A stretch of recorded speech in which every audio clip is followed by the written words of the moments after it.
la France devrait avoir sur un sujet comme celui-ci, elle devrait être la voix de la raison. Voilà. Et la voix de la raison, c'est forcément un propos modéré, nuancé, qui condamne les exactions du Hamas, mais qui ne condamne pas moins la situation qui est faite aux Palestiniens, qui rappelle quand même tout ce que j'ai dit tout à l'heure sur le financement du Hamas, ce que je n'ai pas dit mais que je dis dans la vidéo, sur le fait qu'Israël ne respecte pas le droit international depuis 1967, en fait. Depuis la résolution 242 du Conseil de sécurité, la 338 du Conseil de sécurité, l'État palestinien, les accords d'Oslo, voilà, les colonies en Cisjordanie sont totalement illégales. Enfin, c'est incroyable, quoi. C'est-à-dire que moi, il y a quelque chose quand même que j'aimerais qu'on m'explique, c'est qu'est-ce qu'en fait les Occidentaux voudraient que les Palestiniens fassent, en fait. Qui restent dans leur trou à rats, comme ça, bombardés.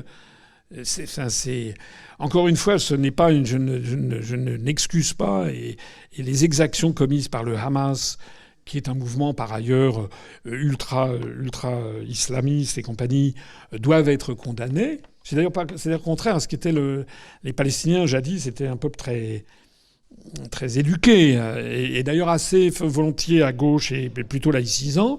Mais là, non, c'est une prise en main par un parti épouvantable. Enfin, comme je l'ai mis dans ma vidéo, il faut regarder aussi ce qu'ils ont en face. Parti de Netanyahou, c'est vraiment l'extrême droite. Voilà. Là-dedans, la France aurait dû faire ce que je dis dans cette vidéo, c'est-à-dire rappeler le règne du droit, exiger le respect des résolutions 242, 338, déclarer l'illégalité des colonies en Cisjordanie, soutenir les accords d'Oslo qui ont été mort-nés. Ils ont été signés en octobre 1993 entre Yasser Arafat et Isaac Rabin. L'un et l'autre, ça leur a pas porté chance d'ailleurs, puisqu'ils ont été l'un et l'autre assassinés. Plusieurs années après, mais quand même. Et d'ailleurs, ils ont été désavoués très rapidement, puisque aussi bien d'un côté que de l'autre, Yasser Arafat, quelques jours après la signature des accords d'Oslo, on a ressorti une vidéo qu'il avait prononcée dans une mosquée à Johannesburg, je crois, où il avait dit que de toute façon, c'est le principe de la taquilla musulmane, c'est on avance masqué, et puis une fois qu'on aura récupéré ça, après on reviendra. Donc en fait, pour nier l'existence de l'État israélien, ce qui donne raison aux Juifs qui disent mais en fait, on ne peut pas négocier avec des gens qui veulent votre mort, qui veulent votre destruction. Mais ce qu'il faut rappeler, c'est que de l'autre côté, on a eu, en février 1994, donc quelques mois après les accords d'Oslo, on a eu un terroriste juif qui s'appelle Baruch Goldstein, qui est allé à Hébron, au caveau des patriarches, et l'a tiré dans le tas. 25 Palestiniens qui étaient en prière, qui sont morts, et 125 blessés. Voilà. Et donc ça a été mort, c'est dans le cas de le lire, malheureusement. Les accords d'Oslo sont finis. Donc le problème que pose cette situation israélo-palestinienne, c'est qu'on a affaire à deux peuples qui se refusent l'un l'autre. Voilà. Donc là-dedans, il n'y a pas de bonne solution, mais une chose est certaine, c'est que la France, ça n'est pas dans son rôle de prendre fait et cause pour un camp. Ça, c'est pas bien. C'est pas bien, d'autant plus que nous avons en France quand même une fraction significative de musulmans qui, eux, soutiennent la Palestine. Donc là-dedans, et vous avez des gens comme M. Zemmour qui jettent de l'huile sur le feu, comme si, en fait, son objectif était d'essayer que la France soit entraînée dans ce conflit. C'est affreux, en fait. Alors que l'intérêt, la dignité d'un chef d'État français digne de ce nom devrait au contraire appeler toutes les parties à la raison et devrait militer pour un accord d'Oslo. Je l'ai dit. La France, elle devrait, par exemple, la France, elle n'a pas reconnu l'État palestinien. Il y a quand même 132 États sur 193 aux Nations Unies qui ont reconnu un État palestinien. Capitale Ramallah. La France, non. 132 États, à commencer par la Russie, la Chine, enfin tous les pays d'Afrique, même en France, même en Europe. La Suède, la Bulgarie, la Roumanie ont reconnu l'État palestinien. La France, non. Alors comment est-ce que vous pouvez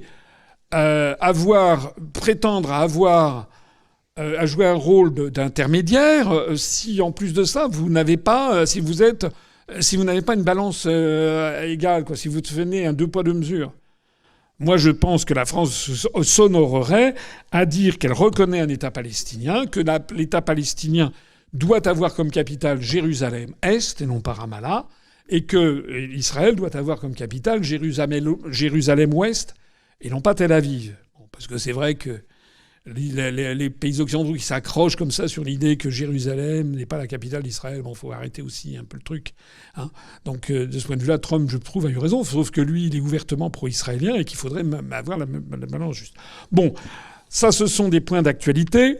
Mais pour terminer sur ce que je voulais dire, c'est que la France n'est plus maîtresse de rien, en fait. Au point que, mardi, il y a eu un vote aux Nations Unies proposé au Conseil de sécurité par la Chine, par la Russie, soutenu par la Chine, le Gabon. Il y a eu 2 autres pays également qui ont signé, qui ont voté pour cette résolution. Oui. Et il y a eu 4 pays qui ont voté contre cette résolution russe qui demandait un cessez-le-feu, et qui sont les États-Unis, le Royaume-Uni, la France et puis accessoirement le Japon. C'est-à-dire des colonies américaines, en fait. Mais qu'est-ce que c'est que ça ? C'est honteux. Et alors, 3 jours après, hier, j'ai vu, 48 heures après, il y a Macron qui dit « il ne faut pas diviser les Français, il faut un couloir humanitaire vers Gaza ». Mais qu'est-ce que c'est que ça ? Comment est-ce qu'il peut refuser un cessez-le-feu au motif que la résolution russe ne mentionnait pas le Hamas ? Il faut bien comprendre ce que ça veut dire. Hein. Ça veut dire que la France, par Macron interposé, parce que nous sommes sous la houlette des États-Unis, a préféré que continue le bain de sang parce qu'il n'y avait pas marqué dans une résolution du Conseil de sécurité le mot Hamas. C'est ça que ça veut dire. Hein.